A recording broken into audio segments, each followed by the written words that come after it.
യോഹന്നാൻ എഴുതിയ സുവിശേഷം 6-ാം അധ്യായത്തിലെ അവസാന ഭാഗമാണ് ഇപ്പോൾ നമ്മൾ ചിന്തിച്ചുകൊണ്ടിരിക്കുന്നത്. പ്രത്യേകിച്ചും 60 മുതലുള്ള വാക്യങ്ങളാണ്. അത് രണ്ടായിട്ട് തിരിച്ചാണ് നമ്മൾ ചിന്തിക്കാൻ ആഗ്രഹിക്കുന്നത്. 60 മുതൽ 67 വരെയുള്ള വചനങ്ങൾ ആദ്യ ഭാഗമാണ്. തുടർന്ന് വരുന്ന 68 മുതൽ 71 വരെയുള്ള വാക്യങ്ങൾ രണ്ടാം ഭാഗമായിട്ട് വിഭജിച്ചാണ് പഠിക്കാൻ ആഗ്രഹിക്കുന്നത്. ഇവിടെ നമ്മൾ ഒടുവിൽ കണ്ട കാര്യം 63-ാം വാക്യമാണ് ഒടുവിൽ നമ്മൾ വായിച്ച് നിർത്തിയത് അല്ലെങ്കിൽ ധ്യാനിച്ചത്. അവിടെ നമ്മൾ വായിക്കുന്നത്, ജീവിപ്പിക്കുന്നത് ആത്മാവാകുന്നു, മാംസം ഒന്നിനും ഉപകരിക്കുന്നില്ല. ഞാൻ നിങ്ങളോട് സംസാരിച്ച വചനങ്ങൾ ആത്മാവും ജീവനും ആകുന്നു. എൻ്റെ കർത്താവ് ഇത്രയും സമയം സംസാരിച്ചതിൻ്റെ സാരസംഗ്രഹം ഈ വചനത്തിലുണ്ട്. കർത്താവ് പറയാണ്, എൻ്റെ മാംസം എൻ്റെ രക്തം എന്ന് പറയുന്നത് നിങ്ങൾക്കതിൻ്റെ പൂർണ്ണ രൂപത്തിൽ മനസ്സിലായില്ല. എന്നാൽ ഞാൻ ഇവിടെ പറയുന്ന എൻ്റെ മാംസവും എൻ്റെ ജീവനും എന്ന് പറയുന്നത് അവിടെ 63-ാം വാക്യത്തിൽ, ആ ഒരൊറ്റ കൊച്ചു വാക്യത്തിൽ അത് സംക്ഷേപിച്ചിരിക്കുകയാണ്. എന്താ? ആത്മാവും ജീവനും. ആത്മാവും ജീവനുമാണ് കർത്താവ് ഉദ്ദേശിക്കുന്ന മാംസവും രക്തവും എന്ന് പറയുന്നത്, അഥവാ മനുഷ്യനെ ജീവിപ്പിക്കുന്ന ആത്മാവും ജീവനും എന്ന് പറയുന്നത്. കർത്താവ് പറയുകയാണ്, ഞാൻ നിങ്ങളോട് സംസാരിച്ച വചനങ്ങളാണ്. കർത്താവ് പൊതുവായൊരു സത്യം പറയാണ്, മാംസം ഒന്നിനും ഉപകരിക്കുന്നില്ല എന്ന് പറഞ്ഞാൽ അതിൻ്റെ അർത്ഥം എന്താ? ഇറച്ചി ഒന്നിനും ഉപകരിക്കുന്നില്ല.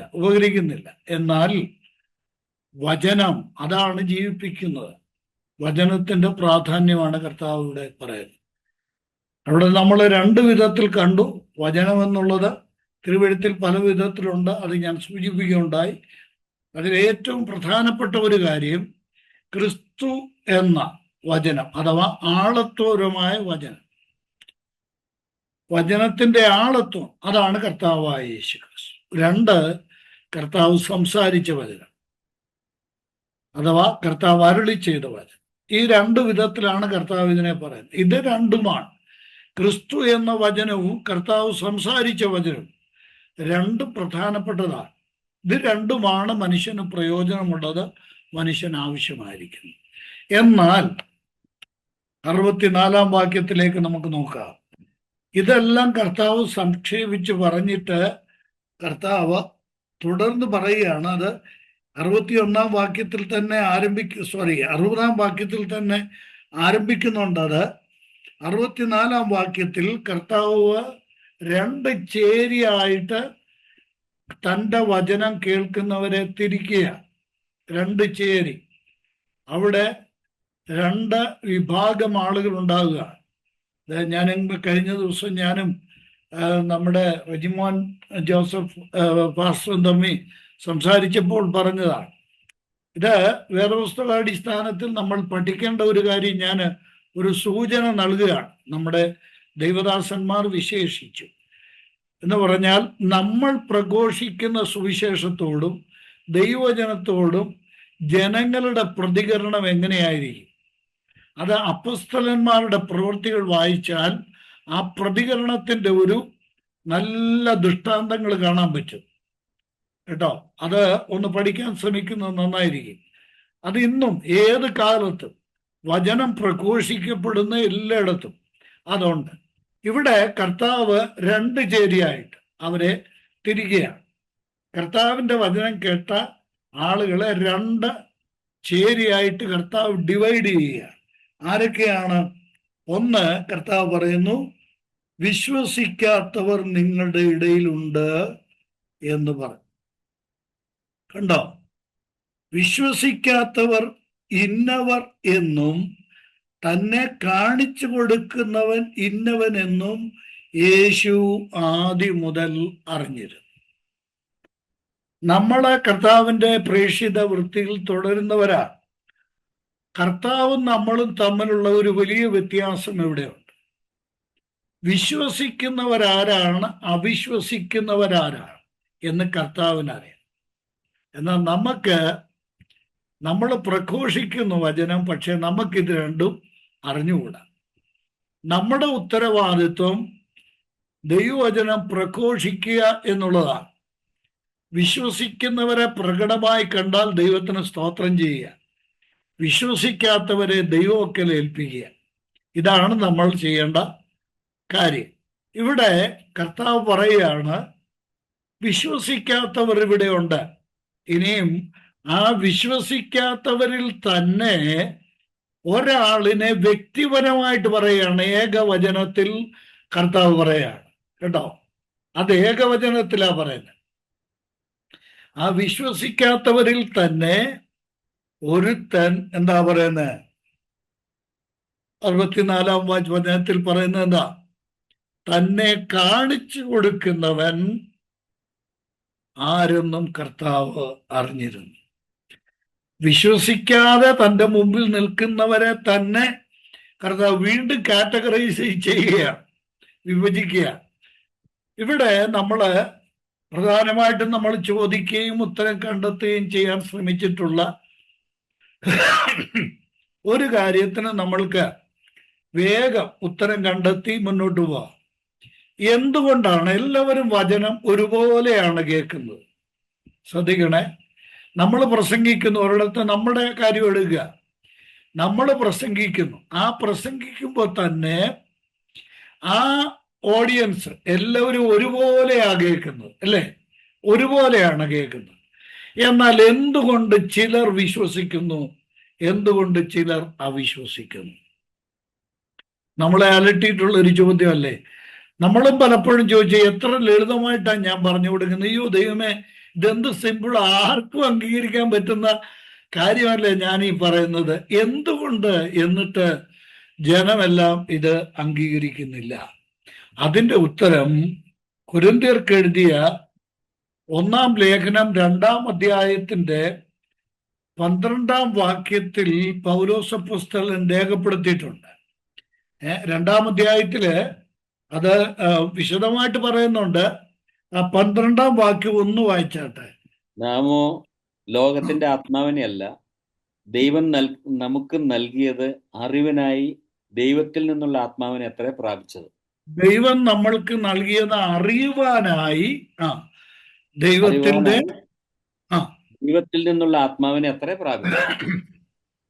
അപ്പോ വ്യാപരിക്കുന്ന ആത്മാവിന്റെ പ്രശ്നമായത്. എന്തുകൊണ്ട് വിശ്വസിക്കുന്നില്ല? ചോദ്യത്തിന്റെ കൃത്യമായ ഉത്തരം ഇത് ദൈവവചനമായ വിശുദ്ധ ബൈബിളിൽ മാത്രമേ പറയാൻ കഴിയുള്ളൂ. എന്തുകൊണ്ട് വിശ്വസിക്കുന്നില്ല? ഒരു വിഭാഗം ആളുകളിൽ വ്യാപരിക്കുന്നത് ലോകത്തിന്റെ ആത്മാവാണ്.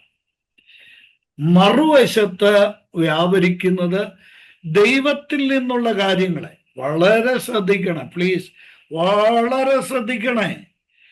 ദൈവത്തിൽ നിന്നുള്ള കാര്യങ്ങൾ അറിയണം. 12-ാം വാക്യത്തിൽ പൗലോസ് പറയുന്നത് വളരെ കൃത്യമാണ്. എന്താ? ദൈവത്തിൽ നിന്ന് ഉള്ളത്, ദൈവത്തിൽ നിന്ന് ആത്മാവ് ഉപദേശിക്കുന്ന വചനങ്ങളാൽ തന്നെ പ്രസ്താവിച്ചുകൊണ്ട് ആത്മീയന്മാർക്ക് ആത്മീയമായത് തെളിയിക്കുന്നു. അത് 13-ാം വാക്യം. 12-ാം വാക്യത്തിൽ പറയുന്നത് എന്താ? ദൈവം നമുക്ക് നൽകിയത് അറിയുവാനായി ദൈവത്തിൽ നിന്നുള്ള ആത്മാവിനെ അത്ര പ്രാപിച്ചത്. മനസ്സിലാക്കണം, കർത്താവായ യേശുക്രിസ്തു ചെയ്ത ജോലി ഇതാണ്. എന്താ? ദൈവത്തിൽ നിന്നുള്ളത് തൻ്റെ കേൾവിക്കാർക്ക് കൊടുക്കുകയാണ്. എന്നാൽ ആ കേട്ടവരിൽ പലരും വിശ്വസിച്ചില്ല. എന്തുകൊണ്ട് വിശ്വസിച്ചില്ല? ഉത്തരം, അവർക്ക് അത് ഗ്രഹിക്കുവാനുള്ള ആത്മാവിനെ അവർക്ക് ലഭിച്ചിട്ടില്ല, അവർ പ്രാപിച്ചിട്ടില്ല. അതാണ് അതിൻ്റെ വിഷയം എന്ന് പറയുന്നത്. നോക്കണം, ദൈവവചനം നമ്മൾ പ്രഘോഷിക്കുമ്പോൾ ചിലർ വിശ്വസിക്കുകയും ചിലർ അവിശ്വസിക്കുകയും ചെയ്യുന്നതിൻ്റെ കാരണം. ഇനിയും മറ്റൊരു പ്രധാനപ്പെട്ട കാര്യമുണ്ട്. ഗലാത്യർക്ക് എഴുതിയ ലേഖനം 5-ാം അധ്യായത്തിന്റെ 19-ാം വാക്യത്തിൽ അതിൻ്റെ മറ്റൊരു മറുപടി നമ്മൾക്ക് കാണാൻ കഴിയും. അവിടെ രണ്ട് തരം 19 മുതലുള്ള വാക്യങ്ങളാണ്. അവിടെ ആത്മാവിന്റെ പ്രവൃത്തിയും ജഡത്തിന്റെ പ്രവൃത്തിയും. കണ്ടോ, അത് ഞാൻ ആദ്യം ജഡത്തിന്റെ എന്ന് പറയാം. ജഡത്തിന്റെ പ്രവൃത്തിയും ആത്മാവിന്റെ പ്രവൃത്തിയും ഞാൻ ചുരുക്കി പറയാം. ഇപ്പോഴും ഞാൻ ധ്യാനിച്ചുകൊണ്ടിരുന്ന ഒരു കാര്യമാണ്. ഈ ക്ലാസ്സിന് ഞാൻ ഇങ്ങോട്ട് വന്നിത് നമ്മുടെ ഇത് ഓപ്പൺ ചെയ്യുന്നതിന് തൊട്ട് മുമ്പ് വരെ ഞാൻ ചിന്തിച്ച ഒരു കാര്യമാണ് ഈ പറയുന്നത്. എന്താ? ജഡത്തിന്റെ പ്രവൃത്തി, ആത്മാവിന്റെ പ്രവൃത്തി. മനുഷ്യൻ എന്തുകൊണ്ടാണ് ആത്മീയമായ സത്യങ്ങൾ പറഞ്ഞാൽ അംഗീകരിക്കാത്തത്? ആത്മീയ കാര്യങ്ങൾ പറയുമ്പോൾ ഒരു വിഭാഗം അംഗീകരിക്കുന്നുണ്ട്, ശരിയാണ്, അതൊരു ന്യൂനപക്ഷമാണ്. എന്നാൽ മറ്റുള്ളവർ അംഗീകരിക്കാത്തതിന്റെ കാരണം എന്താണ്? ആ ചോദ്യത്തിന്റെ ഉത്തരമാണ് അവരുടെ പ്രവൃത്തിയോട് ബന്ധപ്പെട്ടാണ് അവരുടെ സ്വീകാര്യതയും തിരസ്കാരവും ഇരിക്കുന്നത്. അവരേത് പ്രവൃത്തിയെ ഇഷ്ടപ്പെടുന്നു എന്നുള്ളതാണ്. ഒരു മനുഷ്യൻ ജഡത്തിന്റെ പ്രവൃത്തികളിൽ രമിക്കുവാനും അഭിരമിക്കുവാനും ആ ജഡത്തിന്റെ പ്രവൃത്തികളിൽ തുടരുവാനും ആഗ്രഹിക്കുന്നവൻ ഒരിക്കലും ആത്മാവിന്റെ സന്ദേശം ഏറ്റെടുക്കുകയില്ല. കാരണം എന്താ? അത് ഏറ്റെടുത്താൽ അവന് ആത്മീയനായിട്ട് ജീവിക്കണം. അതേസമയം ജഡപ്രകാരം കള്ളും കുടിച്ച് തോന്നിയ വഴിക്ക് അവൻ ഇഷ്ടം പോലെ ഇവിടെ വിഹരിക്കണമെങ്കിൽ അവൻ എന്ത് ചെയ്യണം? ഈ ആത്മീക സത്യങ്ങളെ അവൻ നിരാകരിക്കണം. കണ്ടോ, ഇവിടെയാണ് പ്രശ്നം. ഉദാഹരണമായിട്ട് ഇപ്പൊ ഞാൻ ചിന്തിച്ച കാര്യം ഒന്ന് പറയാം. 14:52 സങ്കീർത്തനങ്ങൾ നമുക്കെല്ലാവർക്കും അറിയാമല്ലോ.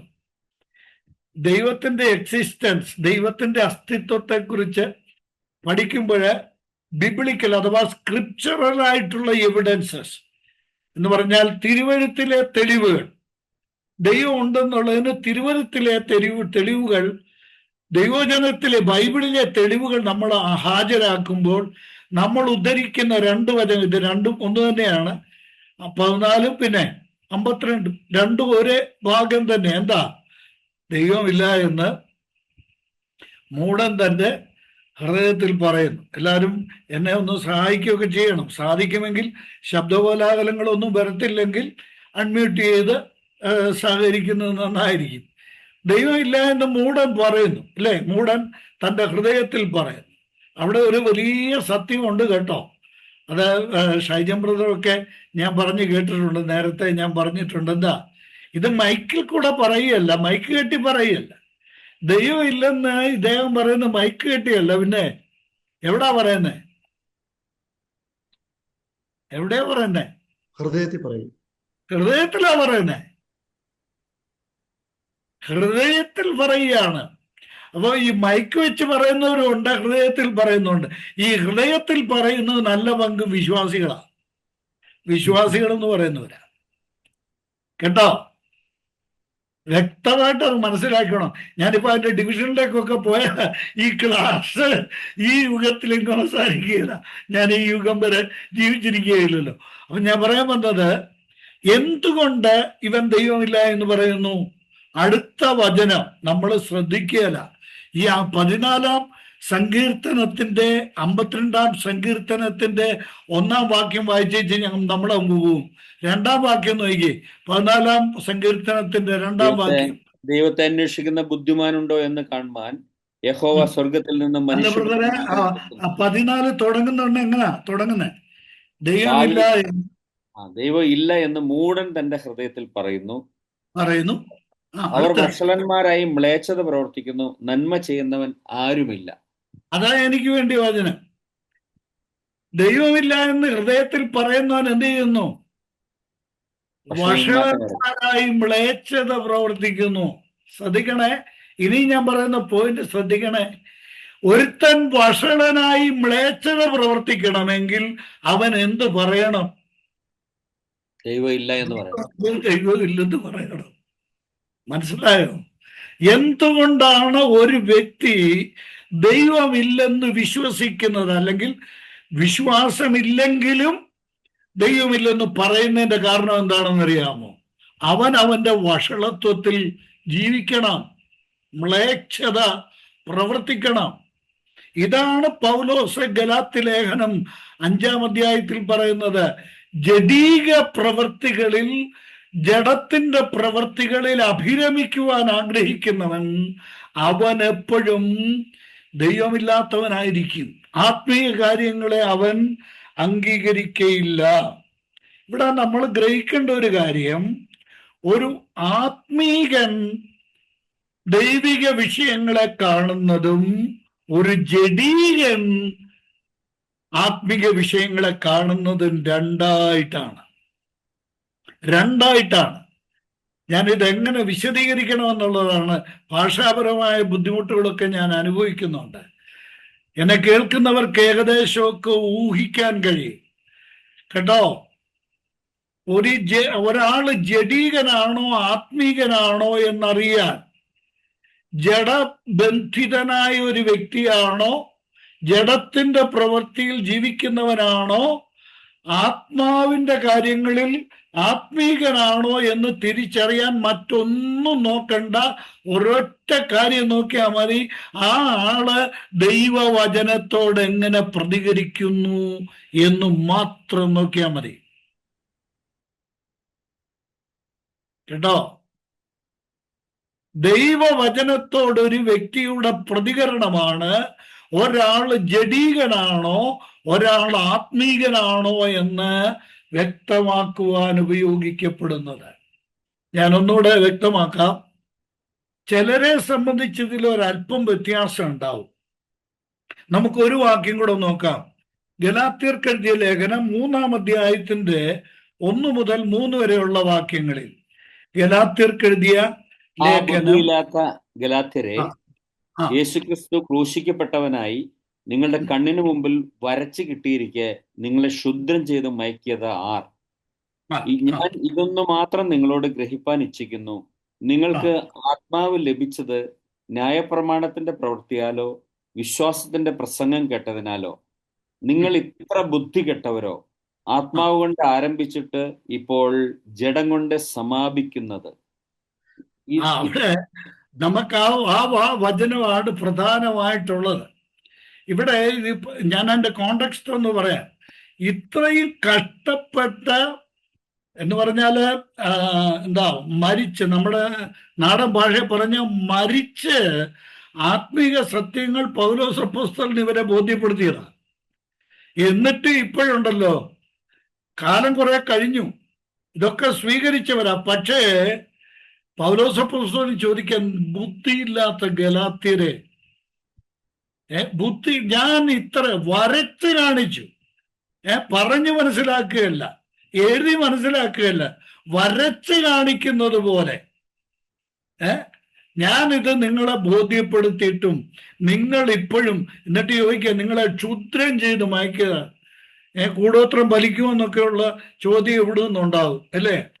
ക്ഷുദ്രം ചെയ്ത് മയക്കതാരെ? എന്നിട്ട് പൗലോസ് വളരെ പ്രയാസത്തോട് ചോദിക്കുകയാണ്, നിങ്ങൾക്ക് പരിശുദ്ധാത്മാവ് ലഭിച്ചത് എങ്ങനെയാണ്?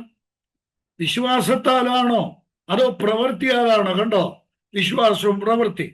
ഇത് ചോദിച്ചിട്ട് പൗലോസ് പറയുകയാണ്, കണ്ടോ എന്താ, ആത്മാവ് കൊണ്ട് ആരംഭിച്ചിട്ടിപ്പോൾ ജഡം കൊണ്ടോ സമാപിക്കുന്നത്. കണ്ടോ, ഇത് മനുഷ്യനിൽ ഉണ്ടാകുന്ന, പൗലോസ് പറഞ്ഞ ഈ കാര്യം നമ്മുടെ കർത്താവിനോട് ബന്ധപ്പെട്ട് യോഹന്നാൻ 6-ൽ കണ്ട കാര്യമാണ്. ആത്മീയ കാര്യങ്ങളോടുള്ള സമീപനം നോക്കിക്കോണം. ആത്മാവിൽ ആരംഭിച്ചു ഗലാത്യർ, ഇപ്പൊ എവിടെ വന്നു നിൽക്കുന്നത്? അവർ ജഡത്തിൽ വന്നു നിൽക്കുകയാണ്. സഹോദരന്മാരെ, സഹോദരിമാരെ, ഈ വചനം കേൾക്കുന്ന എല്ലാ പ്രിയപ്പെട്ടവരോടും ഞാൻ പറയട്ടെ, വചനത്തിൽ നിലനിൽക്കാൻ സാധിക്കണം. വചനം കേട്ടിട്ട് പിൽക്കാലത്ത് ആ വചനത്തിന് വിരുദ്ധമായ കാര്യങ്ങളിലേക്ക് പോകാൻ പാടില്ല. അപ്പോൾ ഇവിടെ 2 പ്രധാനപ്പെട്ട ശാക്തീകരണ ശേഷിയുള്ള 2 ഘടകങ്ങളുണ്ട്. ഒന്ന് ആത്മാവാണ്, മറ്റേത് ജഡമാണ്.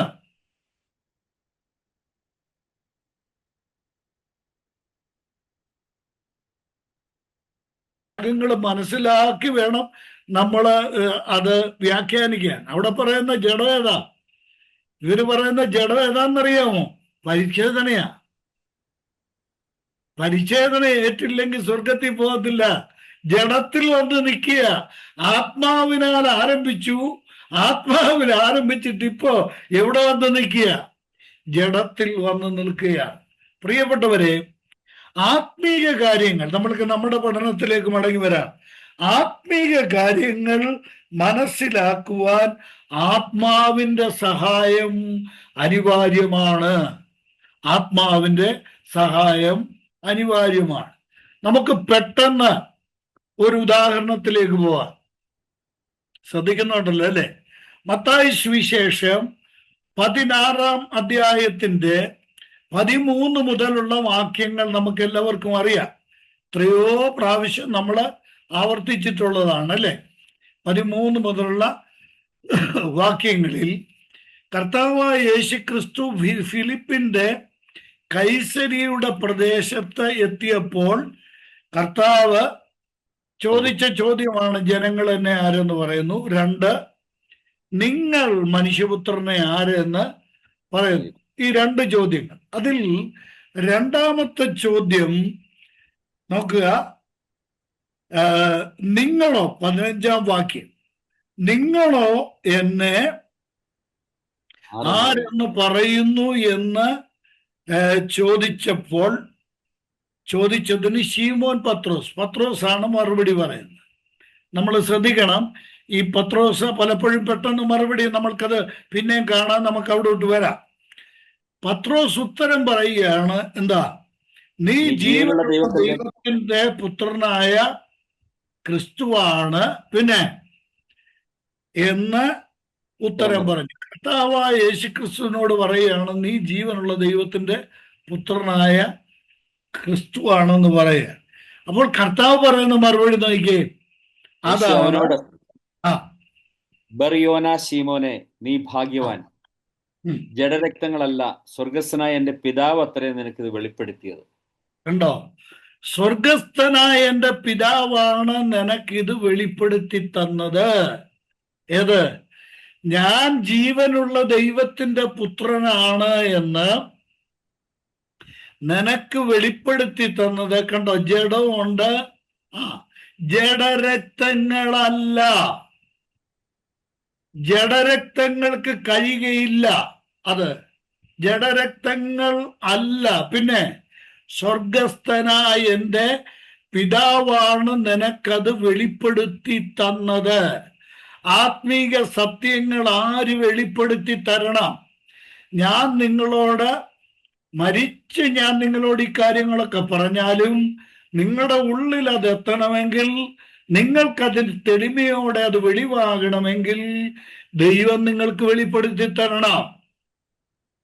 കണ്ടോ? പത്രോസ് പറയുകയാണ്, ദൈവമാണ്, പത്രോസിനോട് കർത്താവ് പറയുകയാണ്, ദൈവമാണ്, സ്വർഗസ്ഥനായ എൻ്റെ പിതാവാണ് നിനക്കിത് വെളിപ്പെടുത്തി തന്നത്. ഇനി നമുക്ക് ഒരല്പം കൂടെ ശ്രദ്ധിക്കാം. നമ്മൾ ഈ ഭാഗങ്ങളൊക്കെ അറിയാവുന്നതുകൊണ്ട് നമ്മൾ കൂടുതൽ മൈൻഡ് ചെയ്യല, അങ്ങ് വിട്ടുപോകും. അവിടെ നിൽക്കരുത്. ഇത് കേട്ടപ്പോൾ പത്രോസ് തന്നെ തീർച്ചയായിട്ടും ദൈവത്തെ മഹത്വപ്പെടുത്തി കാണും. എൻ്റെ കർത്താവ് എന്നെക്കുറിച്ച് ഏറ്റവും നല്ലൊരു അഭിപ്രായമാണല്ലോ ഇവിടെ പറഞ്ഞത്. സ്വർഗത്തിലെ ദൈവം എനിക്ക് വെളിപ്പെടുത്തി തന്ന വെളിപാടാണ് ഇത്. നീ ജീവനുള്ള ദൈവത്തിന്റെ പുത്രനായ ക്രിസ്തു. താൻ തന്നെ ആത്മാവിൽ സന്തോഷിക്കുകയാണ്. അതൊക്കെ അങ്ങനെ സന്തോഷിക്കുന്ന ഒന്നും പൊങ്ങച്ചമല്ല, അതൊരു നല്ല കാര്യം തന്നെയാണ്, സന്തോഷിക്കുകയാണ്. എന്നാൽ ഇത് പറഞ്ഞ പത്രോസ്, കേൾക്കണേ, ആത്മാവിൽ ഇത് പറഞ്ഞ പത്രോസ് തൊട്ടടുത്തവന്റെ ജഡം കണ്ടോ? 22-ാമത്തെ വാക്യം നോക്കിക്കാട്ടെ. 22-ാം വാക്യം. പത്രോസ് അവനെ വേറിട്ട് കൊണ്ടുപോയി, കർത്താവേ, അത് അരുതേ, നിനക്ക് അങ്ങനെ ഭവിക്കരുതേ എന്ന് ശാസിച്ചു തുടങ്ങി. കണ്ടോ? ഒറ്റ മനുഷ്യൻ, 2 പ്രതികരണം. ഒരാളാണ്. നീ ജീവനുള്ള ദൈവത്തിന്റെ പുത്രനായ ക്രിസ്തു എന്ന് പറഞ്ഞ അതേ നാവ് കൊണ്ട് തന്നെ അതേ പത്രോസ് പറയുകയാണ്, എന്റെ കർത്താവെ, ഇപ്പൊ വേറിട്ട് മാറ്റിക്കൊണ്ട് പറയുകയാണ്, നിനക്കങ്ങനെ ഭവിക്കരുത്. എല്ലാരും എന്നെ കേൾക്കുന്നുണ്ടല്ലോ. എന്താ ഈ പറഞ്ഞ കാര്യം എന്താന്ന് മനസ്സിലായോ? നീ ജീവനുള്ള ദൈവത്തിന്റെ പുത്രനായ ക്രിസ്തു. എല്ലാവരും ശ്രദ്ധിക്കണേ. ഞാൻ ഈ ശ്രദ്ധിക്കണേ എന്ന് ആവർത്തിച്ച് പറയുമ്പോൾ ഒരാള് എന്നോട് ഒരിക്കൽ ക്ലാസ് എടുത്തിട്ട് കഴിഞ്ഞാണ് പറഞ്ഞു, ബ്രദറെ അതങ്ങ് ഒഴിവാക്കണേ, ഇത് ഒത്തിരി വരുന്നുണ്ട്, ശ്രദ്ധിക്കണേ എന്ന് ഒരുപാട് വരുന്നുണ്ട്, അതങ്ങ് ഒഴിവാക്കുക നല്ലതാണെന്ന് പറഞ്ഞു. പക്ഷെ എനിക്കിത് ഒഴിവാക്കാൻ ശ്രമിച്ചിട്ട് നടക്കുന്നില്ല. കാരണം എന്താണെന്ന് ചോദിച്ചാല് വളരെ ഇമ്പോർട്ടൻ്റ് ആയിട്ടുള്ള വളരെ പ്രധാനപ്പെട്ട ചില ആശയങ്ങൾ പറയുമ്പോൾ നമ്മൾ ഇതുവരെ ചിന്തിച്ചതുപോലെ അല്ല, ഇതുവരെ ശ്രദ്ധിച്ചത്ര ശ്രദ്ധ പോരാ, കൂടുതൽ ശ്രദ്ധ വേണം. അതുകൊണ്ടാണ് ഞാൻ പറയുന്നത്, ശ്രദ്ധിക്കണേ.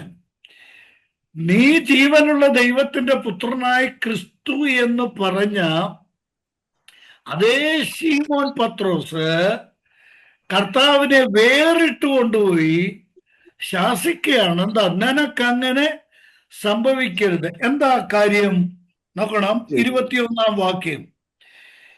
ഇവൻ പത്രോസ്, നമുക്ക് വായിക്കാം ബ്രദറെ. പത്രോസ് ഇത് പറഞ്ഞു, എന്താ? നീ ജീവനുള്ള ദൈവത്തിന്റെ പുത്രനായ ക്രിസ്തു എന്ന് കൂടുള്ള ശിഷ്യന്മാർ കേൾക്കുക പറഞ്ഞത്. അത് ഇവർക്ക് വെളിപ്പെട്ട് കിട്ടിക്കഴിഞ്ഞപ്പോൾ, ആ വെളിപാട് അവർക്കുണ്ടായി കഴിഞ്ഞപ്പോൾ, അതുവരെ കർത്താവ് പറയാത്ത ഒരു കാര്യം അവരോട് പറയുക. ഇതുവരെ കർത്താവ് അവരോട് പറയാത്ത കാര്യം. ഇവര് ഒരുമിച്ചുള്ള ജീവിതം ആരംഭിച്ചിട്ട് കുറെ നാളായി, എന്നിട്ട് ഇതുവരെ കർത്താവ് പറഞ്ഞിട്ടില്ലാത്ത ഒരു കാര്യം നോക്കണം. അവിടെ ആ ഒരു വൃത്തത്തിലാക്കണം, ഒരു സർക്കിളിലാക്കണം ഈ വാക്ക്. ഞാൻ പറയുന്ന ഈ വാക്ക് ഒരു ചുവന്ന മഷിക്ക് സർക്കിളിലാക്കണം. എന്നു മുതൽ നീ ജീവനുള്ള ദൈവത്തിന്റെ പുത്രനായ ക്രിസ്തുവാണെന്ന് പത്രോസ് പറഞ്ഞ ആ നിമിഷം മുതൽ കർത്താവ് എന്തോ പറഞ്ഞു?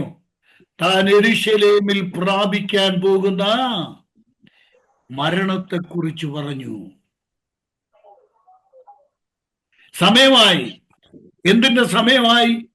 താൻ മരിക്കാൻ വന്നവരാണ്, താൻ മരിക്കും, താൻ കുരിശിൽ മരിക്കാൻ പോകുകയാണ് എന്ന കാര്യം യേശുക്രിസ്തു ശിഷ്യന്മാരോട് ആദ്യം പറയുന്ന രംഗം കണ്ടോ? എപ്പോഴാ? നീ ജീവനുള്ള ദൈവത്തിന്റെ പുത്രനായ ക്രിസ്തു എന്ന വെളിപാട് അവർക്കുണ്ടായപ്പോഴാണ് കർത്താവ് അവരോട് പറയുന്നത്, എന്താ? ഞാൻ യെരൂശലേമിൽ ചെന്നിട്ട് മൂപ്പന്മാർ, മഹാപുരോഹിതന്മാർ, ശാസ്ത്രിമാർ എന്നിവരാൽ പലതും സഹിച്ച് കൊല്ലപ്പെടുകയും 3-ാം നാൾ ഉയർത്തെഴുന്നേൽക്കുകയും ചെയ്യും എന്ന് പ്രസ്താവിച്ചു തുടങ്ങി. അന്ന് അത് തുടങ്ങിയത്. ഞാൻ മരിക്കാൻ പോകുകയാണ്, എന്നെ അവർ പിടിക്കും, എന്നെ അവർ കുരിശിൽ തറച്ചു കൊല്ലും, ഞാൻ ഉയർത്തെഴുന്നേറ്റ് വരും എന്ന കാര്യം കർത്താവ് ഇവരോട് പറയാൻ തുടങ്ങിയ നിമിഷം, സമയം എപ്പോഴാണ്? യേശുക്രിസ്തു ജീവനുള്ള ദൈവത്തിന്റെ പുത്രനായ ക്രിസ്തുവാണെന്ന വെളിപാട് തന്റെ ശിഷ്യന്മാർക്ക് കിട്ടിയപ്പോൾ മുതലാണ് കർത്താവ് അത് പറഞ്ഞത്. ഇതൊക്കെ വലിയ സത്യങ്ങളാ കേട്ടോ സഹോദരങ്ങളെ. ഇത് പറഞ്ഞ് കർത്താവ് പറഞ്ഞു, എന്നെ അവർ പിടിക്കും, എന്നെ അവർ തല്ലും, എന്നെ കൊല്ലും, മൂപ്പന്മാരും മഹാപുരോഹിതന്മാരും പിന്നെ ശാസ്ത്രിമാരും ഒക്കെ ചേർന്ന് എന്നെ കൊല്ലും, ഞാൻ 3-ാം നാൾ ഉയർത്തെഴുന്നേൽക്കും എന്ന് പറഞ്ഞപ്പോഴാണ് പത്രോസ് യേശു കർത്താവിന്റെ കൈക്ക് പിടിച്ച് എല്ലാവരുടെ അടുക്ക നിന്ന് മാറ്റി കൊണ്ടുപോയിട്ട് 22-ാം വാക്യം എന്താ? കർത്താവേ, അയ്യോ എനിക്ക് ചിന്തിക്കാൻ പോലും പറ്റുന്നില്ല, അങ്ങ് മരിക്കരുത് കേട്ടോ, ഒരു നാളും അങ്ങേക്ക് അങ്ങനെ ഭവിക്കരുത്, അവിടുത്തേക്ക് ഇങ്ങനെ ഒരിക്കലും ഭവിക്കരുത് എന്ന് കാര്യമായിട്ട് പറയുകയല്ല, പിന്നെ ശാസിച്ചു തുടങ്ങിയെന്ന. അപ്പൊ ഞാൻ എൻ്റെ ടോണൊന്ന് മാറ്റുകയാണ്. പത്രോസ് പറഞ്ഞെന്താ, എന്ത് കർത്താവ് ഈ പറയുന്നേ, ഇങ്ങനെ ഈ എന്തോ എന്തോ ഈ പറയുന്നേ, അങ്ങേ കൊല്ലുമെന്നോ അങ്ങ് മരിക്കുമെന്നോ, ഞങ്ങൾക്കത് ചിന്തിക്കാൻ പറ്റുകയില്ല എന്ന് പറഞ്ഞ് കർത്താവിനെ ശാസിച്ചു തുടങ്ങി. ശ്രദ്ധിക്കണേ. അപ്പോൾ കർത്താവ് പറഞ്ഞു നോക്കി 23-ാം വാക്യം. അവനോ തിരിഞ്ഞ പത്രോസിനോട്, സാത്താനെ, എന്നെ വിട്ടുപോകും, നീ എനിക്ക് ഇടർച്ചയാകുന്നു, നീ ദൈവത്തിൻ്റെതല്ല മനുഷ്യരുടേത് അത്രേ കരുതുന്നത് എന്ന് പറഞ്ഞു. നിങ്ങൾക്ക് ചിരി വരുന്നു? ബറിയോനായ ശീമോനെ, നീ ഭാഗ്യവാൻ, നീ ഭാഗ്യവാൻ എന്ന് പറഞ്ഞ അതേ നാവ് കൊണ്ട് കർത്താവ് ഇവനെ വിളിച്ച പേര് കേട്ടോ. എന്താ വിളിച്ചേ? സാത്താനെ. സാത്താനെ, എന്നെ വിട്ടു. ഞാൻ ചുരുക്കി വേഗത്തിൽ പറയട്ടെ, ഇങ്ങനെ പറഞ്ഞു തന്നാൽ ഇതൊക്കെ വളരെ രസാവഹമായ പഠനമാണ്. പക്ഷെ അങ്ങനെയെങ്കിലും നമുക്ക് പോകാൻ പറ്റിയല്ലോ. ഞാൻ പെട്ടെന്ന് മടങ്ങി വരട്ടെ. പ്രിയപ്പെട്ടവരെ, ഒരേ കാര്യം ഒരേ സമയത്ത് രണ്ട് വിധത്തിൽ അവതരിപ്പിക്കുന്ന പത്രോസിനെയാണ് നമ്മളിവിടെ കാണും. ഒന്ന്, അവന്റെ ആത്മാവിൽ അവന് കിട്ടിയ വെളിപാട്, നീ ജീവനുള്ള ദൈവത്തിന്റെ പുത്രനായ ക്രിസ്തുവാണ്. അപ്പൊ തന്നെ ദൈവത്തിനുള്ളതല്ല, അവിടെ കർത്താവ് പറഞ്ഞ അതേ വാക്യം, ദൈവത്തിനുള്ളതല്ല പിശാചിനുള്ളത് ചിന്തിച്ച് ജഡപ്രകാരം പ്രതികരിക്കുന്ന പത്രോസിനെ നമ്മൾ അവിടെ കാണുകയാണ്. കണ്ടോ? ജഡപ്രകാരം. നമ്മളിൽ അനേക ആളുകൾ ഇങ്ങനെയുണ്ടോ? ഒന്ന് ചിന്തിക്കണേ. ഒരു കാര്യം നമ്മൾ അംഗീകരിക്കും, അപ്പൊ തന്നെ ആ ഉത്തരക്ഷണത്തിൽ, മലയാളത്തിൽ അങ്ങനെ അപ്പോൾ തന്നെ, ഉത്തരക്ഷണം എന്ന് പറഞ്ഞാൽ അപ്പോൾ തന്നെയാണ്, വേറെ ഒരു സന്ദർഭത്തിലല്ല. അപ്പൊ തന്നെ പറയുകയാണ്, ഞാനിത് അംഗീകരിക്കുകയില്ല, കർത്താവ് ഇത് ഞാൻ സമ്മതിക്കുകയില്ല. കണ്ടോ? അപ്പോൾ ദൈവവചനത്തോടുള്ള, ദൈവിക വെളിപാടുകളോടുള്ള നമ്മുടെ പ്രതികരണം ഇവിടെ പ്രസ്പഷ്ടമാണ്, വളരെ കൃത്യമാണ്, വളരെ വ്യക്തമാണ്. എന്താ? നമുക്ക് ചില കാര്യങ്ങൾ അക്സെപ്റ്റബിൾ ആണ്, അംഗീകരിക്കത്തക്കതാണ്, ചിലത് നമ്മൾക്ക് സ്വീകാര്യം അല്ല. ഇതാണ് കർത്താവിന്റെ പ്രസംഗം കേട്ട ജനത്തിനും ഉണ്ടായത്. യോഹന്നാന്റെ സുവിശേഷം 6-ാം അധ്യായത്തിൽ നമ്മൾ കണ്ടത് ഇതാണ്. വിശ്വസിക്കുന്നവരും വിശ്വസിക്കാത്തവരും. വിശ്വസിക്കാത്തവരിൽ തന്നെ കർത്താവ് വ്യക്തിപരമായി ഒരുത്തനെ കുറിച്ച് പറയുന്നു,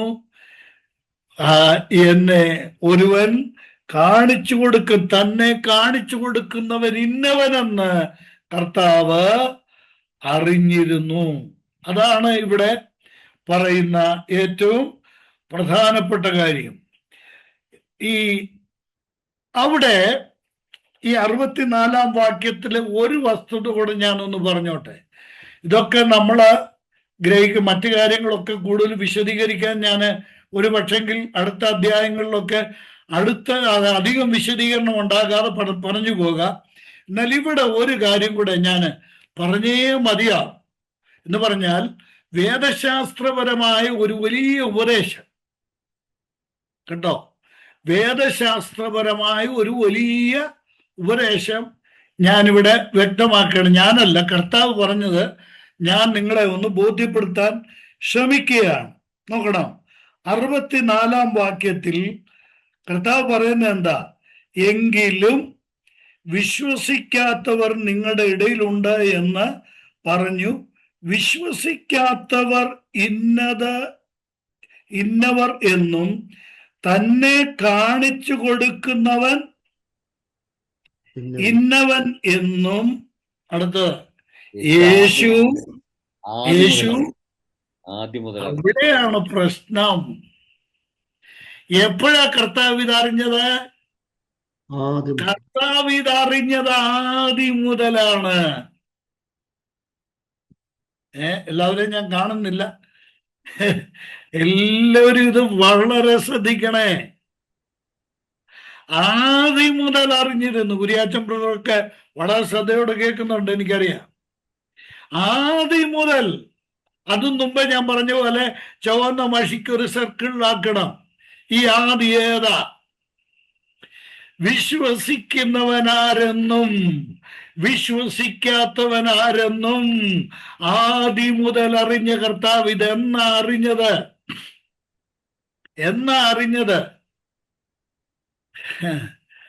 കേട്ടോ, ഇതൊക്കെയാണ് വലിയ ആത്മീയ സത്യങ്ങൾ. വലിയ സത്യങ്ങളാണ്. ഏതാദിയായത്? കർത്താവ് ഈ ഭൂമിയിൽ വന്ന് പരസ്യ ശുശ്രൂഷ ആരംഭിച്ചപ്പോൾ മുതൽ അറിഞ്ഞു എന്നാണോ? ആണോ? ഈ അപ്പോസ്തലന്മാരെ തെരഞ്ഞെടുത്തപ്പോൾ കർത്താവ് അറിഞ്ഞു എന്നാണോ? ആണോ? ഏതാ ഈ ആദി? ഏതാ ഈ ആദി?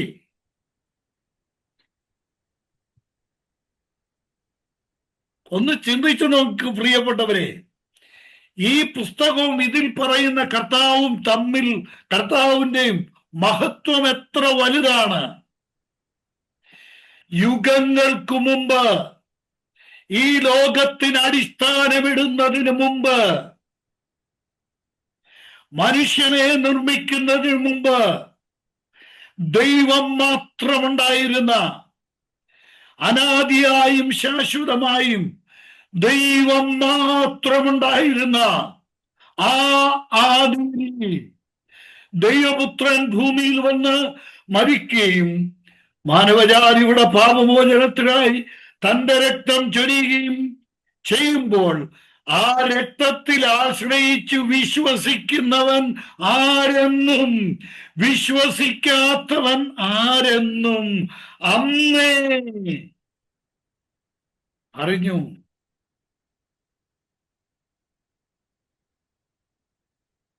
ഇതിന്റെ പേരാണ് പ്രീ നോളജ്, മുന്നറിവ്. കേട്ടോ, റോമാലേഖനം 8-ാം അധ്യായത്തിന്റെ 29-30 വാക്യങ്ങൾ മുന്നറിഞ്ഞു. കണ്ടോ, മുമ്പേ അറിഞ്ഞു. എന്നിട്ട് എന്ത് ചെയ്തു? വിശ്വസിക്കുന്നവരെ രക്ഷയ്ക്കായും വിശ്വസിക്കാത്തവരെ ന്യായവിധിക്കായും നിയമിച്ചു. ദൈവത്തിന് പാർഷ്യാലിറ്റി ഇല്ല. വിശ്വസിക്കുന്നവനെ അറിഞ്ഞിട്ട് അവനെ നിത്യജീവനായി, വിശ്വസിക്കാത്തവനെ അറിഞ്ഞിട്ട് അവനെ ന്യായവിധിക്കായും വേർതിരിച്ചതാണ് പ്രീ നോളജും പ്രീ ഡെസ്റ്റിനേഷനും, മുന്നറിവും മുൻനിയമനവും. കേട്ടോ, ഈ വലിയ യാഥാർത്ഥ്യമാണ് ഈ 64-ാം വചനത്തിൽ യോഹന്നാൻ രേഖപ്പെടുത്തിയിരിക്കുന്നതും നമ്മുടെ കർത്താവ് പറഞ്ഞതുമായ വചനം. ആദ്യം മുതൽ അറിഞ്ഞു കർത്താവ്. ദൈവത്തിന് സ്തോത്രം. ഇത് യേശു കർത്താവിന് മാത്രം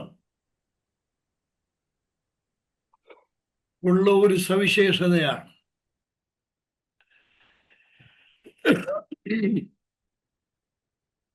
ഇത് കർത്താവ് നേരത്തെ അറിഞ്ഞിരുന്ന കാര്യമാണ്. ഇനി നോക്കുക, ഈ 66-ാമത്തെ വചനത്തിൽ വരുമ്പോൾ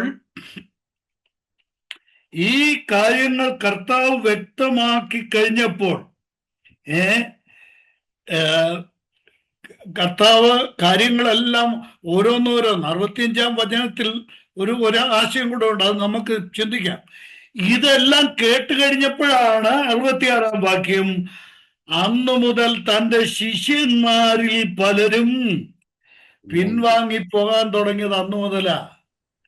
കാര്യങ്ങൾ പറഞ്ഞു കഴിഞ്ഞപ്പോൾ പിൻവാങ്ങിപ്പോകാൻ തുടങ്ങി.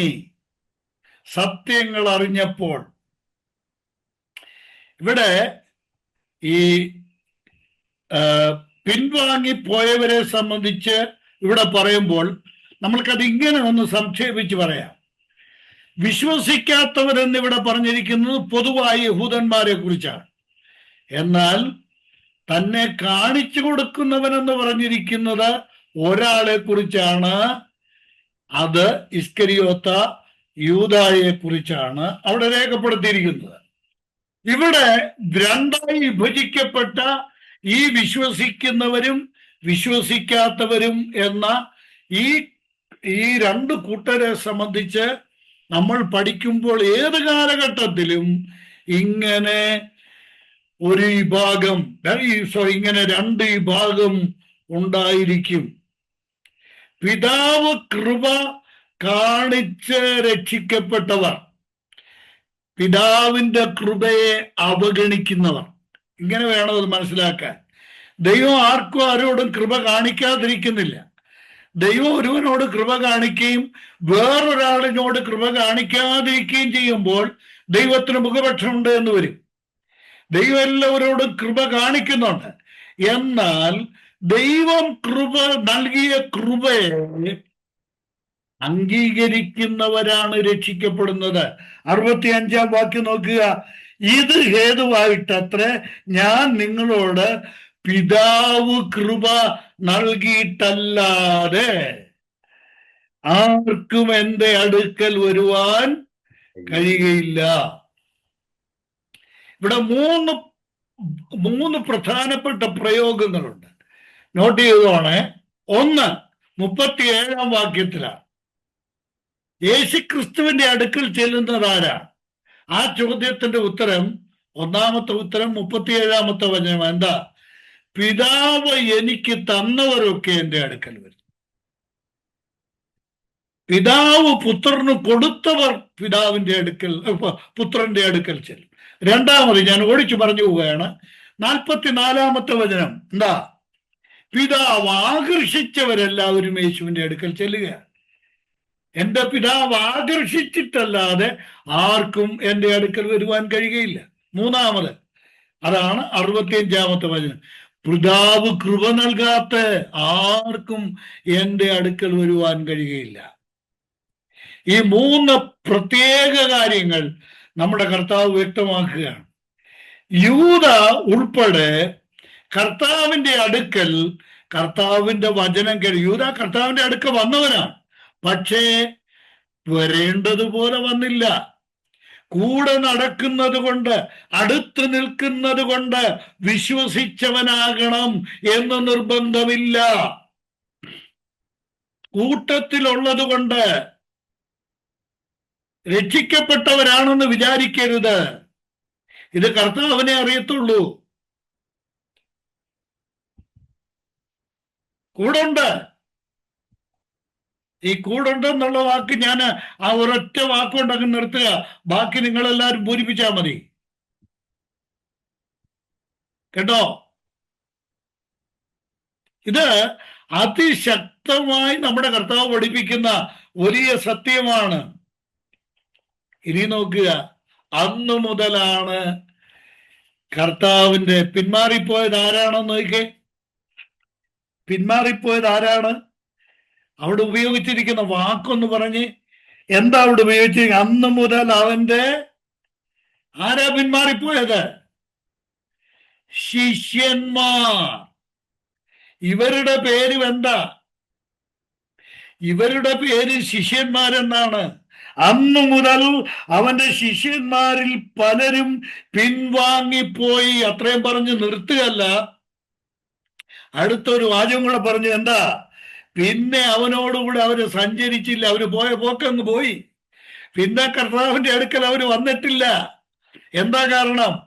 കർത്താവിന്റെ വചനത്തെ ദൈവാത്മാവിന്റെ സഹായത്താൽ, സ്വർഗത്തിലെ ദൈവം നൽകുന്ന വെളിപാടിനാൽ അംഗീകരിക്കാൻ മനസ്സില്ലാത്തവരാണ് ആ പിന്മാറി പോയത്. ഇവര് ശിഷ്യന്മാർ. അപ്പോ ഇവിടെ നമുക്ക് ന്യായമായിട്ടൊരു സംശയം ഉണ്ടാകാം അല്ലേ? എല്ലാവരും എന്നോട് ചോദിച്ച ആ ചോദ്യം, ശിഷ്യന്മാരല്ലേ കർത്താവേ, അവര് പിൻവാങ്ങിപ്പോയില്ലേ, അവര് സ്വർഗത്തിൽ കാണുകയില്ലെന്ന്. ശിഷ്യന്മാർ രണ്ട് തരമുണ്ട് കേട്ടോ. ശിഷ്യന്മാർ രണ്ട് തരമുണ്ട്. ഏതൊക്കെയാ? ഒന്ന്, വിശ്വസിക്കാത്ത ശിഷ്യന്മാർ. ഞാൻ ഈ പറഞ്ഞത് ശരിയാണോ? ഞാൻ ഇങ്ങനെ പറയാം, ശിഷ്യന്മാർ എന്നുള്ളതിന്റെ ഒരു നിർവചനം എന്താ? പഠിക്കുന്നവനെന്നാ. ഇവർ യേശു കർത്താവിന്റെ അടുക്ക വന്നിട്ടുണ്ട്, പല കാര്യങ്ങൾ പഠിച്ചിട്ടുണ്ട്. പഠിക്കുക വഴി ശിഷ്യനാകുക, ഇല്ലേ? ഒരു അധ്യാപകന്റെ ക്ലാസ്സിൽ ഇരിക്കുന്ന വിദ്യാർത്ഥികൾ എല്ലാവരും ആ അധ്യാപകന്റെ ശിഷ്യവൃന്ദമാണ്. ആ അധ്യാപകനിൽ നിന്ന് പഠിക്കുന്നവരെല്ലാം ശിഷ്യരാണ്. അതുപോലെ യേശുക്രിസ്തുവിൽ നിന്ന് പഠിക്കുന്നവരെല്ലാം യേശുവിന്റെ ശിഷ്യന്മാരാണ്. കർത്താവിന്റെ ഗിരിപ്രഭാഷണം ഞാൻ പ്രസംഗിക്കുന്നതിനേക്കാൾ നല്ല സൂപ്പറായിട്ട് പ്രസംഗിക്കും വി.ഡി. സതീശൻ കേട്ടോ. നല്ല സുന്ദരമായിട്ട്. എന്താ കാരണം? അദ്ദേഹം ശിഷ്യനാ. എന്താ? കർത്താവ് പറയുന്നതും പഠിപ്പിച്ചതും പഠിച്ചയാളാണ്. എന്നാൽ ഞാൻ ആരാണ്? ഒരു വ്യത്യാസമുണ്ട്. എന്താ? കർത്താവ് പഠിപ്പിച്ചത് പഠിക്കുക മാത്രമല്ല, കർത്താവ് പഠിപ്പിച്ചത് വിശ്വസിക്കുന്നവനാണ് ഞാൻ. സ്തോത്രം. ഇവിടെയാണ് വ്യത്യാസം. ഇതാ കർത്താവ് പറഞ്ഞത്, വിശ്വസിക്കുന്നവനാരെന്നും വിശ്വസിക്കാത്തവനാരെന്നും ആദ്യം മുതൽ അറിഞ്ഞു എന്ന് കർത്താവ് പറഞ്ഞതിന്റെ കാര്യം അതാ. മനസ്സിലായോ? ഇവിടെയാണ് പ്രശ്നം, പ്രിയപ്പെട്ടവരെ. ഈ ക്ലാസ് ഇത്രയും ദിവസങ്ങൾ മുന്നോട്ട് നീങ്ങിയത് ദൈവാത്മാവിന്റെ നിയന്ത്രണത്തിലാണെന്ന് ഞാൻ പൂർണ്ണമായിട്ട് വിശ്വസിക്കുകയാണ്. അതുകൊണ്ട് നമ്മൾ എത്രമാത്രം പഠിച്ചു എന്നതിനേക്കാൾ ആ പഠിച്ച കാര്യങ്ങൾ എത്രമാത്രം നമ്മൾ വിശ്വസിച്ചു എന്നുള്ളതാണ് നമ്മെ വാസ്തവമായ ശിഷ്യന്മാരാക്കുന്നത്, സത്യശിഷ്യന്മാരാക്കുന്നത് കേട്ടോ. ഇത് പല ഉദാഹരണങ്ങൾ കൊണ്ട് ഇത് വ്യക്തമാക്കാൻ പറ്റും. എങ്ങനെ ഇവരെ തിരിച്ചറിയാൻ പറ്റും? ഒറ്റ വചനം മാത്രം പറയാം. ഞാൻ ഒരുപാട് ഉദാഹരണങ്ങൾ ഇവിടെ എഴുതി വെച്ചിട്ടുണ്ട്. അതെല്ലാം ക്ലാസ്സിന് പഠിപ്പിച്ചാൽ നിങ്ങൾക്കെല്ലാം ഒത്തിരി പ്രയോജനം ചെയ്യും. എന്നാൽ ഒരു ഉദാഹരണം ഞാൻ പറയാം. യേശു കർത്താവ് പറഞ്ഞ എന്താ? മത്തായി സുവിശേഷം 7:20, അവരുടെ ഫലത്താൽ നിങ്ങളവരെ തിരിച്ചറിയും. അവരുടെ ഫലത്താൽ തിരിച്ചറിയും. കർത്താവ് പറയുന്നത് മുഴുവൻ അംഗീകരിക്കുന്നു എന്ന് അവരുടെ ഫലം കൊണ്ട്, പ്രവൃത്തി കൊണ്ടറിയാം. പ്രവൃത്തി പദത്തിലില്ലെങ്കിൽ തങ്ങൾക്കിഷ്ടപ്പെട്ടത് മാത്രം അംഗീകരിക്കുകയും കർത്താവ് പറഞ്ഞത് പൂർണ്ണമായി അംഗീകരിക്കാതിരിക്കുകയും ചെയ്യുന്നവരാണവർ. ഇന്ന് രാത്രിയിൽ ആ ഗതികേട് നമ്മളിൽ ആർക്കും ഉണ്ടാകാൻ പാടില്ല. ഞാൻ ഒരു വചനം കൂടെ ഒന്ന് വായിച്ച് മുന്നോട്ട് പോകട്ടെ. യെഹെസ്കേൽ പ്രവചനം 8-ാം അധ്യായത്തില് ദൈവാത്മാവ് രേഖപ്പെടുത്തിയിരിക്കുന്ന പ്രവാചകൻ മുഖാന്തരം ദൈവാത്മാവ് പ്രകാശിപ്പിച്ചിരിക്കുന്ന ഒരു സത്യമുണ്ട്. 8-ാം അധ്യായം 16-ാം വാക്യം ഞാൻ അവൻ എന്നെ യഹോവയുടെ ആലയത്തിന്റെ അകത്തെ പ്രാകാരത്തിൽ കൊണ്ടുപോയി. യഹോവയുടെ മന്ദിരത്തിന്റെ വാതിൽക്കൽ മണ്ഡപത്തിനും യാഗപീഠത്തിനും നടുവെ ഏകദേശം 25 പുരുഷന്മാർ തങ്ങളുടെ മുതുക് യഹോവയുടെ മന്ദിരത്തിന്റെ നേരെയും മുഖം കിഴക്കോട്ടും തിരിച്ചും കൊണ്ട് നിന്നിരുന്നു. അവർ കിഴക്കോട്ട് നോക്കി സൂര്യനെ നമസ്കരിക്കുകയായിരുന്നു. പിടിയും കിട്ടിയോ? എന്താ ഇതെവിടെ നടക്കുന്ന കാര്യ? യഹോവയുടെ മന്ദിരത്തിന്റെ വാതിൽക്കൽ, യഹോവയുടെ മന്ദിരത്തിൽ നടക്കുന്ന കാര്യമാണ്. ദൈവത്തിന്റെ മന്ദിരത്തിൽ അഥവാ യഹോവയുടെ മന്ദിരത്തിന്റെ വാതിൽക്കൽ മണ്ഡപത്തിനും യാഗപീഠത്തിനും നടുവിൽ ഏകദേശം 25 പേര് നിൽക്കുക. അവരുടെ മുതുക എവിടാ? എങ്ങോട്ടാ? അവരുടെ മുതുക യഹോവയുടെ മന്ദിരം, യഹോവയുടെ മന്ദിരം.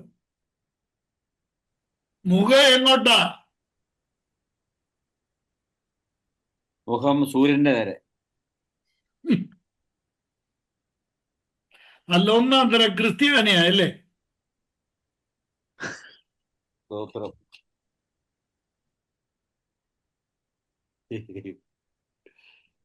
കണ്ടോ? എത്ര പഠിച്ചിട്ടെന്താ പ്രയോജനം? ദൈവത്തിന്റെ ന്യായപ്രമാണം ഏറ്റുവാങ്ങിയ ജനം ദൈവത്തിന്റെ ആലയത്തിനകത്ത് ചെയ്യുന്ന പരിപാടി കണ്ടോ? കണ്ടോ സഹോദര സഹോദരി? അവന്റെ മുതുക് യഹോവയുടെ മന്ദിരത്തിന് നേരെ, അവന്റെ മുഖം സൂര്യനെ നമസ്കരിക്കുവാൻ, സൂര്യനെ ആരാധിക്കാൻ, വിഗ്രഹത്തെ ആരാധിക്കാൻ. അവന്റെ മുഖം സൂര്യന് നേരെ തിരിച്ചു വച്ചിരിക്കുന്ന ഒരു ജനതയെ യെഹെസ്കേൽ പ്രവാചകനെ ദൈവം വിളിച്ചുകൊണ്ടുപോയി മന്ദിരത്തിൽ കൊണ്ടുപോയി കാണിക്കുകയാണ്. എവിടെ എത്തിയിരിക്കുന്നു? ഇവർക്ക് ദൈവജനമെന്ന് പേര് പറയാൻ പറ്റുമോ? കാലക്രമേണ സംഭവിച്ചത് എന്താ പ്രിയപ്പെട്ടവർ? എന്താ? ആലയത്തിൽ നിന്ന് ദൈവത്തിന്റെ മഹത്വം വിട്ടുപോയി.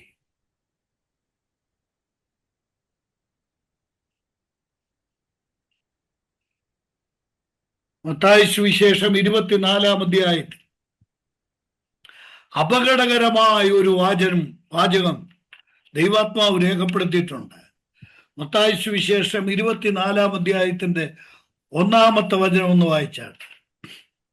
മത്തായി 24:1.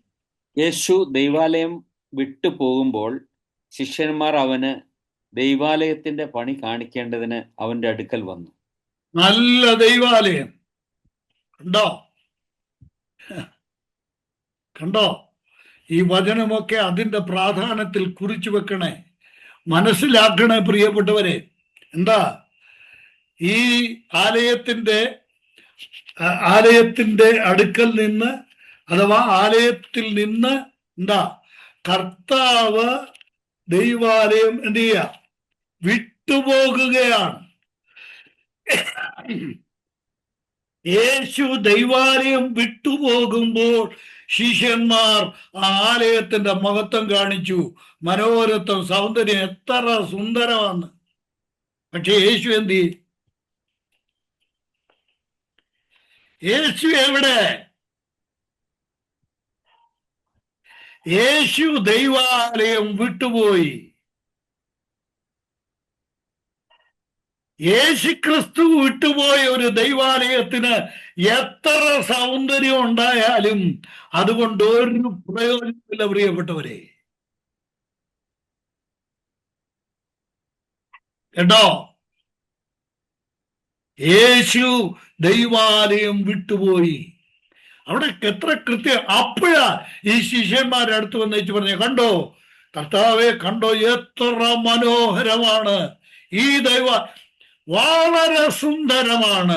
കോടികൾ കൊണ്ടാണ് പണിതീർത്തിരിക്കുന്നത്. ആകാശം മുട്ട നിൽക്കുകയാണ്. പക്ഷേ യേശു ദൈവാലയം വിട്ടുപോയി.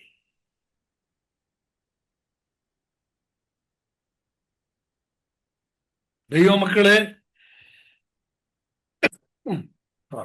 ദൈവത്തിന്റെ ആത്മാവ് നമ്മോട് സംസാരിക്കുന്ന സത്യങ്ങളാണ്. എന്നാൽ സത്യത്തിന് വേണ്ടി ജീവനും ജീവിതവും കൊടുത്തു നിൽക്കാൻ ആഗ്രഹിക്കുന്ന ദൈവം ഇതിനോട് ഞാൻ പറയട്ടെ, ജീവനും ജീവിതവും സമർപ്പിച്ച് കർത്താവിന്റെ ഭാഗത്ത്, കർത്താവിന്റെ പക്ഷത്ത്, വചനത്തിന്റെ പക്ഷത്ത്, സത്യത്തിന്റെ പക്ഷത്ത് നിൽക്കാൻ ആഗ്രഹിക്കുന്ന ദൈവത്തിനോട് കർത്താവിനൊരു വാഗ്ദത്തമുണ്ട്. എന്താണെന്നറിയാമോ? മത്തായി സുവിശേഷം 26-ാം അധ്യായത്തിന്റെ 56-ാം വാക്യത്തിൽ കർത്താവ് 26-ന്റെ 56 നോക്കാം വെറുതെ.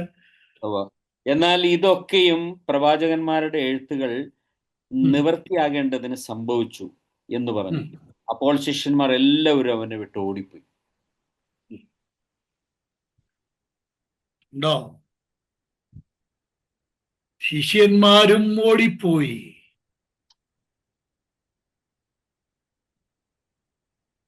കർത്താവിനെ വിട്ട് ഓടിപ്പോകുന്ന ജനം, ശിഷ്യന്മാർ ഓടിപ്പോയി. എന്നാൽ ഒരു കാര്യം ഞാൻ പറയട്ടെ, ബലഹീനത ഏത് ശിഷ്യനും സംഭവിക്കാം. കർത്താവിനെ വിട്ടിവർ ഓടിപ്പോയി. കർത്താവിന് നന്നായിട്ട് അറിയാം ഒരു ബലഹീന നിമിഷത്തിൽ സംഭവിച്ചതാണ്. എന്നാൽ കർത്താവ് എന്ത് ചെയ്തു? പുനരുത്ഥാനം ചെയ്ത കർത്താവ് അവരെ തേടി അവരുടെ അടുക്കൽ വന്നു. നമ്മുടെ ബലഹീനതകളിൽ സഹതാപം കാണിക്കുന്ന മഹാപുരോഹിതനാണ് യേശുക്രിസ്തു. നമ്മൾക്ക് ബലഹീനത സംഭവിച്ചാലും നമ്മളെ യഥാസ്ഥാനപ്പെടുത്തുന്നവനാണ് നമ്മുടെ കർത്താവ്. കർത്താവ് ദൈവാലയത്തെ വിട്ടുപോയി, അത് ആദ്യം സംഭവിച്ചു. രണ്ടാമത് സംഭവിച്ച കാര്യം എന്താണ്? കർത്താവിനെ വിട്ട് ശിഷ്യന്മാർ ഓടിപ്പോയി. കർത്താവിന്റെ പ്രതിസന്ധി ഘട്ടത്തിൽ, കർത്താവിന്റെ പ്രതികൂല ഘട്ടത്തിൽ ശിഷ്യന്മാർ കർത്താവിനെ വിട്ട് ഓടിപ്പോയി. എന്നാൽ കർത്താവ് ആ ദൈവാലയത്തിലേക്ക് മടങ്ങി വരുന്നില്ല. പക്ഷേ യേശു കർത്താവ് തന്നെ വിട്ടോടിപ്പോയ ബലഹീന വിശ്വാസികളുടെ അടുക്കലേക്ക് മടങ്ങി വന്ന് അവരെ യഥാസ്ഥാനപ്പെടുത്തുക. കർത്താവിനറിയാം നമ്മുടെ ബലഹീനത, കർത്താവിനറിയാം. ഇതെല്ലാം ഈ 6-ാം അധ്യായത്തിന്റെ 64-ാം വചനത്തിൽ ഉൾക്കൊണ്ടിട്ടുണ്ട്. അത് നിങ്ങൾ ചിന്തിക്കുക, പഠിക്കുക. കർത്താവ് സഹായിക്കട്ടെ. എന്നാൽ നമ്മളോട് ഇന്ന് രാത്രി കർത്താവ് ഒരു വലിയ വാഗ്ദത്തം നൽകുന്നുണ്ട്. നീ എൻ്റെ കൂടെ നിന്നാൽ, നീ നിൽക്കുന്നുണ്ടല്ലോ, എന്നെ നീ സ്നേഹിക്കുന്നുണ്ടല്ലോ പത്രോസേ, നീ ഇവരിലധികമായി എന്നെ സ്നേഹിക്കൂ. കർത്താവേ, എനിക്ക് സ്നേഹമാ അങ്ങയോട്. കർത്താവ് പറയുന്ന മറുപടി എന്താണെന്നറിയാമോ? ഞാൻ നിന്നെ ഒരു നാളും കൈവിടുകയില്ല, വീക്ഷിക്കുകയുമില്ല. ഈ ലോകം മുഴുവൻ, ഷൈജം ബ്രദറെ, ഈ ലോകം മുഴുവൻ, വീടും വീട്ടുകാരും മതവും മതക്കാരും പാരമ്പര്യക്കാരും എല്ലാം നമ്മളെ കൈവിട്ടാലും, ഇന്ന് നമ്മുടെ അടുക്കൽ നിന്ന് നമ്മുടെ കർത്താവ് പറയുന്നുണ്ട്, എല്ലാവരും നിന്നെ കൈവിടട്ടെ, ഞാൻ നിന്നെ ഒരു നാളും കൈവിടുകയില്ല, ഉപേക്ഷിക്കുകയില്ല. ഇതാരോടുള്ള വാഗ്ദത്വമാണെന്നറിയാമോ? തൊട്ടടുത്ത് 67-ാം വാക്യത്തിൽ നമ്മൾ കാണുന്നത് പന്തിരുവരോടൊരു ചോദ്യം ചോദിക്കുകയാണ്. എന്നിട്ട് ഇത്രയും പേരെ ഞാൻ തെരഞ്ഞെടുത്തില്ലയോ? ആകയാൽ യേശു പന്തിരുവരോട് നിങ്ങൾക്കും പൊയ്ക്കൊള്ളുവാൻ മനസ്സുണ്ടോ എന്ന് ചോദിച്ചു. പോണോ? നിങ്ങൾക്കും പോകാൻ നിങ്ങൾക്ക് മനസ്സുണ്ടോ? പത്രോസ് പറഞ്ഞു, ഇല്ല, വിട്ടുപോവുകയില്ല. നിന്നെ വിട്ട് എങ്ങോട്ടും പോകാൻ ഞങ്ങൾക്ക് കഴിയുകയില്ല. നിത്യജീവന്റെ വചനം നിന്റെ പക്കലുണ്ട്. ഞാൻ ഒന്ന് പറയട്ടെ പ്രിയപ്പെട്ടവരെ, എന്തുകൊണ്ട് ഞങ്ങൾ നിന്നെ വിട്ടുപോവുകയില്ല? ആ ചോദ്യത്തിന്റെ ഉത്തരം പത്രോസ് പറയുന്ന ആ മറുപടി, എന്തുകൊണ്ട് ഞങ്ങൾ നിന്നെ വിട്ടുപോവുകയില്ല, ചോദ്യോത്തര രീതിയിലുള്ള ഭാഗമാണ്. നമ്മൾ കണ്ടല്ലോ അനേക ചോദ്യങ്ങൾ. അതിലൊരു ചോദ്യമാണ്, ഞങ്ങൾ എവിടെ പോകും? ഞങ്ങൾ നിന്നെ വിട്ട് എവിടെ പോകും? തിരിച്ചൊരു ചോദ്യം ചോദിച്ചിട്ട് പോയി, ഞങ്ങൾ പോകത്തില്ല. എന്റെ കാരണം എന്താണെന്നറിയാമോ? എന്തുകൊണ്ട് പോകയില്ല? നീ ഞങ്ങൾക്ക് സൗഖ്യം തരും, അതുകൊണ്ടല്ല. നീ ഞങ്ങൾക്ക് അപ്പം തരും, അതുകൊണ്ടല്ല. നീ ഞങ്ങൾക്ക് ഈ ഭൗതിക ജീവിതത്തിൽ ആവശ്യമായതൊക്കെ ഉള്ളതൊക്കെ തരും, അതുകൊണ്ടല്ല. ഞങ്ങൾ നിന്നെ വിട്ടുപോകാത്തതിന്റെ കാരണം ഒന്നാണ്. എന്താ ആ കാരണം?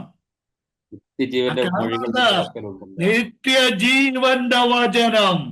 സഹോദര സഹോദരി, ഞാൻ ചോദിക്കട്ടെ, നീ യേശുവിനോട് ചേർന്ന് നിൽക്കുന്നതിന്റെ കാരണം ക്രിസ്തുവിൽ നിന്ന് നിനക്ക് കിട്ടുന്ന ശാരീരിക നന്മയും ഭൗതിക നന്മയും വെച്ചാണോ, അതോ യേശു ക്രിസ്തുവിൽ നിന്ന് കിട്ടുന്ന വചനത്തോടുള്ള താല്പര്യം വെച്ചാണോ നീ കർത്താവിനോട് കൂടെ നിൽക്കുന്നത്?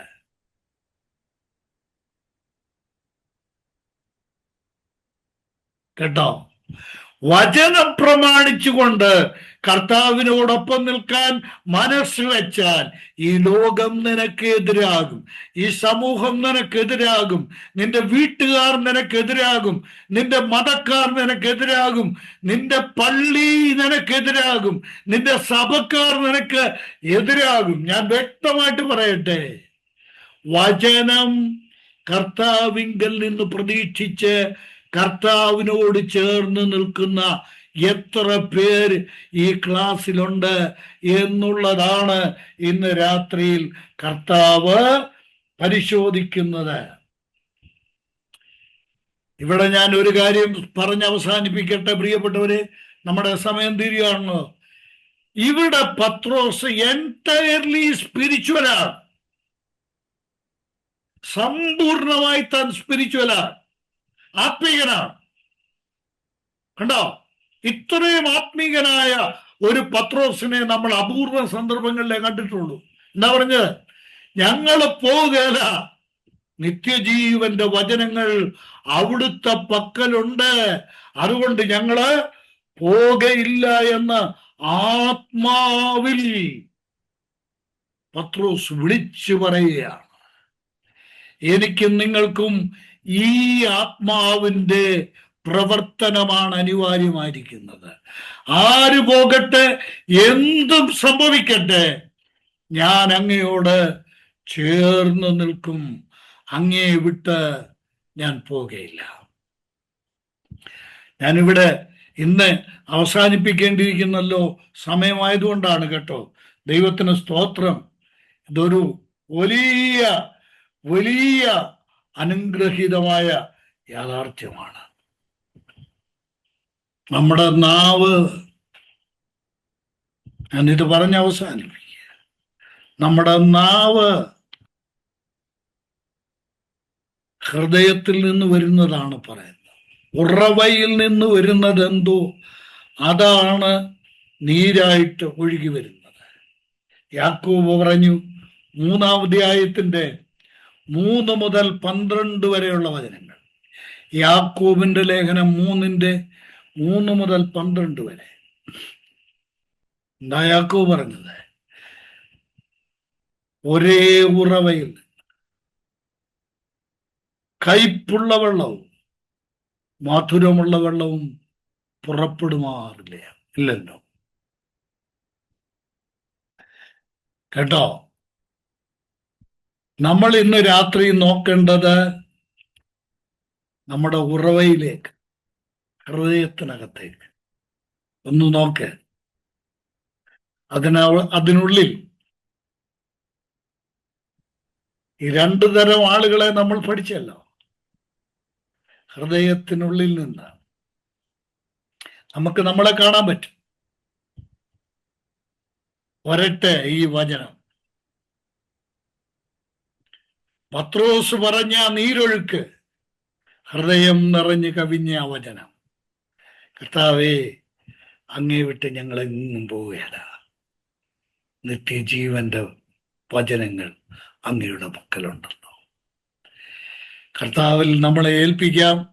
സത്യസന്ധരായ വിശ്വാസികളായി കർത്താവിനെ സേവിക്കാൻ ഇന്നത്തെ ഈ പഠനം നമ്മൾക്ക് ഉപകാരപ്പെടട്ടെ എന്ന് പ്രാർത്ഥിച്ചുകൊണ്ട് ഞാൻ നിർത്തുന്നു. ദൈവം നമ്മെ അവരെയും അനുഗ്രഹിക്കട്ടെ.